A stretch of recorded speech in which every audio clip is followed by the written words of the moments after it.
प्रिय भैया बहनों, कक्षा 8 विज्ञान पाठ 12 ध्वनि। आप देखेंगे प्रश्न 4, ध्वनि की प्रबलता तथा तारत्व से आप क्या समझते हैं। ध्वनि की प्रबलता और तारत्व से आप क्या समझते हैं। प्रिय भैया बहनों, हमने आपको बताया था प्रबल ध्वनि तथा मंद ध्वनि। उत्तर लिखिए। ध्वनि की प्रबलता या मंदता यह निश्चित करती है कि उसका तारत्व क्या है। यदि ध्वनि मोटी है, ध्वनि का तारत्व व्यक्त करता है कि ध्वनि मोटी है या पतली है। यह ध्वनि की आवृत्ति पर निर्भर करता है। जैसे बिल्ली की आवाज की आवृत्ति कुत्ते के भौंकने की आवृत्ति से अधिक होती है, इसलिए बिल्ली की आवाज पतली व कुत्ते की आवाज मोटी होती है। अगला प्रश्न देखेंगे, प्रतिध्वनि को परिभाषित करिए। प्रतिध्वनि को परिभाषित करिए। प्रिय भैया बहनों, आपने देखा होगा कि ध्वनि संचरित होती है। प्रतिध्वनि किसे कहते हैं। किसी पहाड़ी के पास किसी बड़े हाल में चिल्लाने पर हमें वही ध्वनि दोबारा सुनाई देती है, उसे हम प्रतिध्वनि कहते हैं।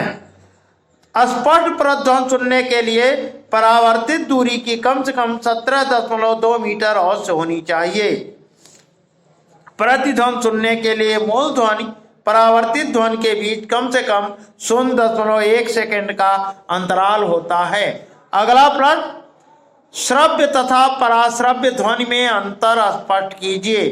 प्रिय भैया बहनों, श्रव्य और पराश्रव्य किसे कहते हैं। अब आप देखेंगे, श्रव्य देखिए वह ध्वनि तरंगें जो मनुष्य सुन सकता है 20 हर्ट्ज से 20,000 हर्ट्ज आवृत्ति तक होती है। श्रव्यता परास या श्रव्य ध्वनि कहते हैं। पराश्रव्य ध्वनि यह 20,000 हर्ट्ज से अधिक आवृत्ति वाली ध्वनि होती है। इस ध्वनि को मनुष्य नहीं सुन सकता है, किंतु चमगादड़, कुत्ता, मछली आदि पराश्रव्य ध्वनियों को सुन सकती हैं। अगला प्रश्न प्रिय भैया बहनों, आप देखेंगे अगला प्रश्न क्या है। अगला प्रश्न है, ध्वनि प्रदूषण के कारण तथा उनका निवारण लिखिए। ध्वनि प्रदूषण क्या है, आप जानते ही हैं। ध्वनि प्रदूषण के प्रमुख कारण वाहनों की ध्वनियां, तीव्र विस्फोटक ध्वनि, लाउड स्पीकर आवाज आती है। आपके घर में ऊंची आवाज में चलाए गए टेलीविजन, मिक्सर, कूलर, ये सब ध्वनि प्रदूषण के उत्तरदायी हैं। ध्वनि प्रदूषण के प्रभाव, शोर या लगातार उच्च बने रहने पर सुनने की शक्ति समाप्त हो जाती है। व्यक्ति सुनने की क्षमता अस्थायी तथा स्थायी रूप से कम हो जाती है और अनेक समस्याएं अनिद्रा, तनाव, उच्च रक्तचाप आदि उत्पन्न करती है।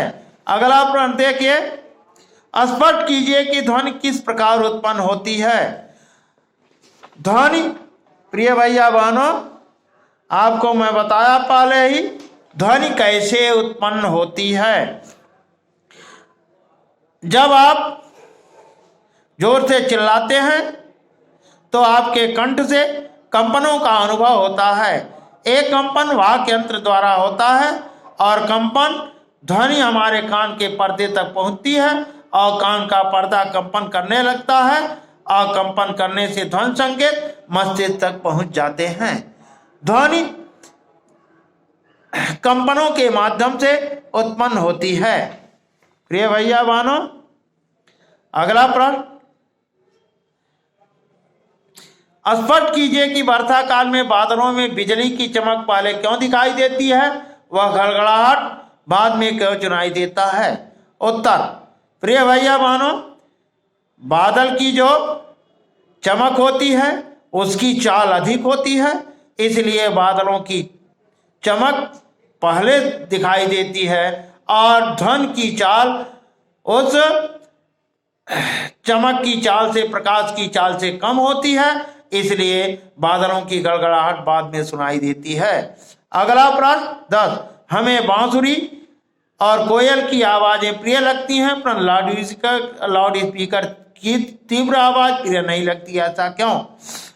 इसलिए कि बांसुरी और कोयल की आवाजें लगातार एक निश्चित आवृत्ति में आवाज आती है जिससे सुस्वर उत्पन्न हो जाता है, इसलिए हमें प्रिय लगता है। और ध्वनि की लाउड स्पीकर की आवाज अनियमित होती है, इसलिए वह हमें तीव्र सुनाई और कर्कश सुनाई देता है। आज के लिए बस इतना ही।